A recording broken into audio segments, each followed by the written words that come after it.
করে একদিন হুজুর পাক সাল্লাল্লাহু আলাইহি ওয়াসাল্লামের কাছে ওহী আসা বন্ধ হয়ে গেছে। জিবরাইল আলাইহিস সালাতু ওয়াস সালাম আসে নাই। এক বর্ণনায় হইল 15 দিন যাবত আসে নাই, আরেক বর্ণনায় হচ্ছে 40 দিন যাবত জিবরাইল আলাইহিস সালাতু ওয়াস সালাম হুজুর পাক সাল্লাল্লাহু আলাইহি ওয়াসাল্লামের কাছে আসে নাই। এর মানে হইল হুজুর পাক সাল্লাল্লাহু আলাইহি ওয়াসাল্লামের উপর যে কোরআনের আয়াত নাজিল করতেছেন, নবীজি বড় কষ্ট পাইতেছেন। আল্লাহ তাআলা নবীজিকে একটু অবসর দিয়েছে যেন একটু কোরআন নাজিলটা বন্ধ থাকে, ওহী বন্ধ রাখছেন আল্লাহ তাআলা যেন নবীজি একটু অবসর একটু বিশ্রাম করেন, কারণ নবীজির বড় কষ্ট হইতেছে, এটা আল্লাহ তাআলা দেখতেছেন। এই জন্য আল্লাহ তাআলা আখির জামানার পয়গম্বর বিশ্ব নবী মুহাম্মদুর রাসূলুল্লাহ সাল্লাল্লাহু আলাইহি ওয়াসাল্লামের কাছে ওহী নাজিল বন্ধ করে দিয়েছে। ওহী নাজিল যখন বন্ধ করে দিয়েছে, এক বর্ণনায় হচ্ছে 15 দিন পর্যন্ত জিবরাইল আলাইহিস সালাতু ওয়াস সালাম আসেন নাই, আরেক বর্ণনায় হচ্ছে 40 দিন পর্যন্ত আসেন নাই। বিশুদ্ধ বর্ণনায় হইল 15 দিন, ধরে নিলাম আমরা 15 দিন। এই 15 দিন পর্যন্ত হুজুর পাক সাল্লাল্লাহু আলাইহি ওয়াসাল্লামের দরবারে জিবরাইল আলাইহিস সালাতু ওয়াস সালাম আসে নাই। আর এই দিক দিয়ে গবেষণা শুরু হয়ে গেছে, কারণ বিরোধী দল তো আরেকটা আছে না, প্রত্যেকটা মানুষের এই বিরোধী দল আছে। এই বিরোধী দল একজন আরেকজনের সাথে কথা বলতেছে, মুহাম্মদকে মুহাম্মদের আল্লাহ বলে গেছে, বলি নাউজুবিল্লাহ। মুহাম্মদকে মুহাম্মদের আল্লাহ বলে গেছে, আর কোরআন নাজিল হবে না। এর মধ্যে উম্মে জামিল হুজুর পাক সাল্লাল্লাহু আলাইহি ওয়াসাল্লামের একদিক দিয়ে হইল চাচি, আরেক দিক দিয়ে হইল বিআইন। উম্মে জামিল হুজুর পাক সাল্লাল্লাহু আলাইহি ওয়াসাল্লামের কাছে যায় বলতেছেন যে মুহাম্মদ, তোমার কাছে যে শয়তানরা আসতো এই শয়তানরা বলি এখন আর আসে না, বলি নাউজুবিল্লাহ।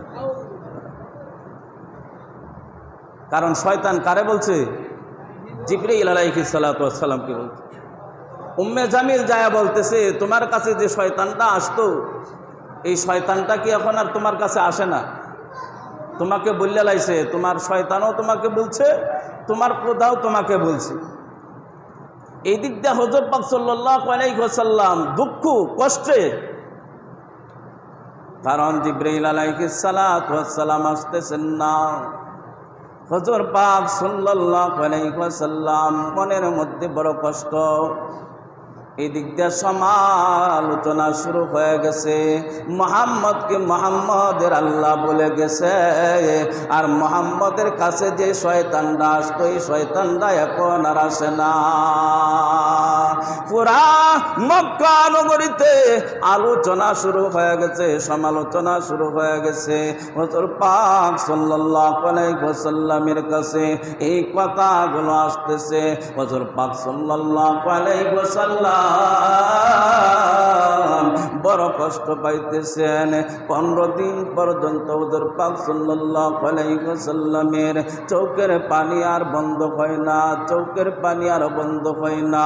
উপরের দিকে তাকাইয়া তাকে আর আল্লাহ তাআলাকে ডাকে, আল্লাহ এলাকার মানুষ আমাকে নিয়ে বড় সমালোচনা করতেছে। এই যে সমালোচনা করতেছেন এটা আল্লাহ তাআলা দেখেন কিনা? দেখতেছেন আল্লাহ তাআলা দেখতেছে। হুজুর পাক সাল্লাল্লাহু আলাইহি ওয়াসাল্লামের কানা নাই, ঘুম নাই। হুজুর পাক সাল্লাল্লাহু আলাইহি ওয়াসাল্লাম এত টেনশনের মধ্যে আছেন, এত টেনশনের মধ্যে আছেন। আল্লাহর নবী নিজেও এক সময় বলতেছেন আমাকে মনে হয় আমার আল্লাহ তাআলা আমাকে মনে হয় বলে গেছি। এই কথা বলিয়া হুজুর পাক সাল্লাল্লাহু আলাইহি ওয়াসাল্লাম আসমানের দিকে তাকাইছেন। আসমানের দিকে তাকাইয়া দেখায় জিবরাইল আলাইহিস সালাতু ওয়াস সালাম আসতেছেন। আল্লাহু আকবার। আর জোরে বলি আল্লাহু আকবার। আখরি জামানার পয়গম্বর বিশ্ব নবী মুহাম্মদ রাসূলুল্লাহ সাল্লাল্লাহু আলাইহি ওয়াসাল্লাম আসমানের দিকে তাকাইয়া দেখেন জিবরাইল আলাইহিস সালাতু ওয়াস সালাম আসতেছেন। হুজুর পাক সাল্লাল্লাহু আলাইহি ওয়াসাল্লামের কাছে যখন জিবরাইল আলাইহিস সালাতু ওয়াস সালাম আসলেন, তখন হুজুর পাক সাল্লাল্লাহু আলাইহি ওয়াসাল্লাম জিবরাইল আলাইহিস সালাতু ওয়াস সালামকে বললেন, ও ভাই জিবরাইল, কেন আমাকে বলে গেলা? এতদিন কেন আমাকে কান্দাইলা? জিবরাইল আলাইহিস সালাতু ওয়াস সালাম চোখের পানি ছেড়ে ছেড়ে হুজুর পাক সাল্লাল্লাহু আলাইহি ওয়াসাল্লামকে বললেন, নবী গো, আমি তো বারবার আসতে চাই, কিন্তু আল্লাহ তাআলা আমাকে আসতে দেয় না। আল্লাহ তাআলা আমাকে আসতে দেয় না। আমি বারবার আসতে চাই, কিন্তু আল্লাহ তাআলা আমাকে আসতে দেন নাই। জিবরাইল আলাইহিস সালাতু ওয়াস সালাম এই সময় যিনি যে সময় আসছিলেন, এই সময় জিবরাইল আলাইহিস সালাতু ওয়াস সালাম কালে হাতে আসেন নাই। আল্লাহ তাআলা সূরা দুহা নাজিল করেছেন। সুবহানাল্লাহ। সূরা দুহা দিয়ে আল্লাহ তাআলা আখিরি জামানার পয়গম্বর বিশ্ব নবী মুহাম্মদ রাসূলুল্লাহ সাল্লাল্লাহু আলাইহি ওয়াসাল্লামের কাছে জিবরাইলকে পাঠাইলেন। আর এই সূরার মধ্যে আল্লাহ তাআলা প্রথমেই দুইটা কসম খাইছেন। বন্ধুগণ, হুজুর পাক সাল্লাল্লাহু আলাইহি ওয়াসাল্লামকে সান্ত্বনা দেওয়ার জন্য আল্লাহ তাআলা দুইটা কসম খাইছেন। প্রথমেই বলতেছেন ওয়াদ-দুহা,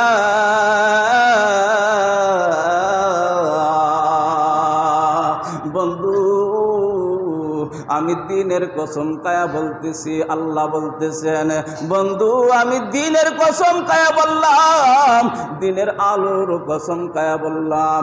আল্লাহ তাআলা সূরা প্রথমেই কসম খাইতেছেন। আল্লাহ তাআলা বলেন ওয়াদ-দুহা, বন্ধু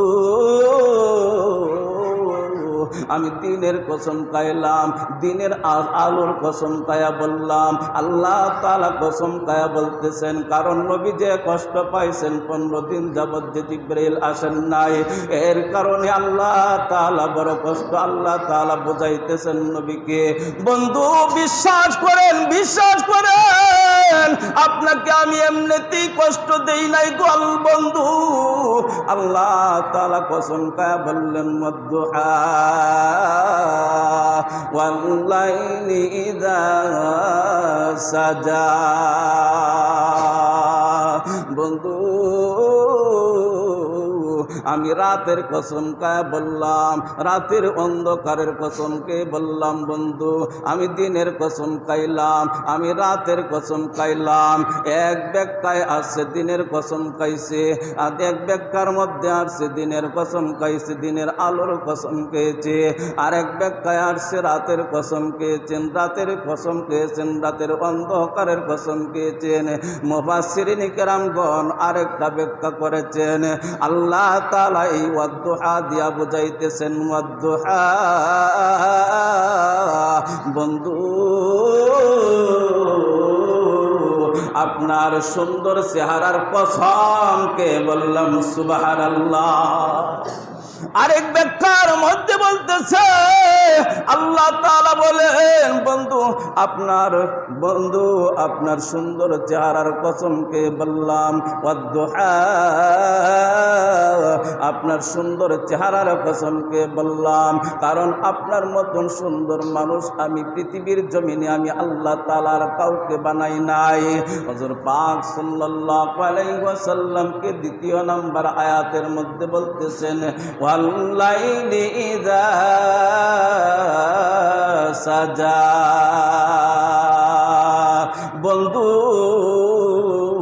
আপনার মাথার কালো চুলের কসমকে বললাম। আল্লাহু আকবার। নবীজির মাথার চুলের কসম কি আল্লাহ তাআলা বলে, বন্ধু গো, ও বন্ধু, আপনার মাথার চুলের কসম খাইলাম, কারণ আপনার মাথার মধ্যে যে চুল আছে, এই সুন্দর চুল পৃথিবীর জমিনের মধ্যে আর কাউকে আমি আল্লাহ তাআলা দেই নাই। এই জন্য হুজুর পাক সাল্লাল্লাহু আলাইহি ওয়াসাল্লামের চুলের কসম খাইয়া আল্লাহ তাআলা বলতেছেন, ওয়ালাল ওয়াদুহা ওয়াল্লাইলি ইযা সাজা মা ওয়াদ্দাআকা রাব্বুকা ওয়া মা খালা। এরপরে আল্লাহ তাআলা বলেন, মা ওয়াদ্দাআকা রাব্বুকা ওয়া মা খালা। বন্ধু গো, আমি আল্লাহ তাআলা আপনাকে বলে নাই। সুবহানাল্লাহ। প্রথমেই দুইটা কসম খাইছেন আল্লাহ তাআলা, দুইটা কসম খায়া বলতেছেন, মা ওয়াদ্দাআকা রাব্বুকা ওয়া মা খালা। আল বন্ধু, আমি আল্লাহ তাআলা আপনাকে বলি নাই। মক্কার কাফেররা বলতেছে আপনাকে আমি ভুলে গেছি। বন্ধু গো, আপনার মনের মধ্যেও ধারণা আছে যে আল্লাহ আমাকে বলে গেছে। বন্ধু, সর্বপ্রথমে আমি দুইটা কসমকে বললাম, আমি আপনাকে বলি নাই। ওয়াদ্দুহা ওয়াল্লাইলি ইযা সাজা মা ওয়াদ্দাআকা রাব্বুকা ওয়া মা খালা ওয়ালাল আখিরাতু খায়রুল লাকা মিনাল উলা।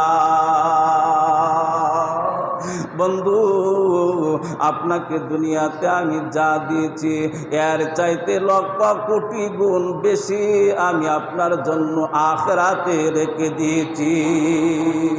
সুবহানাল্লাহ।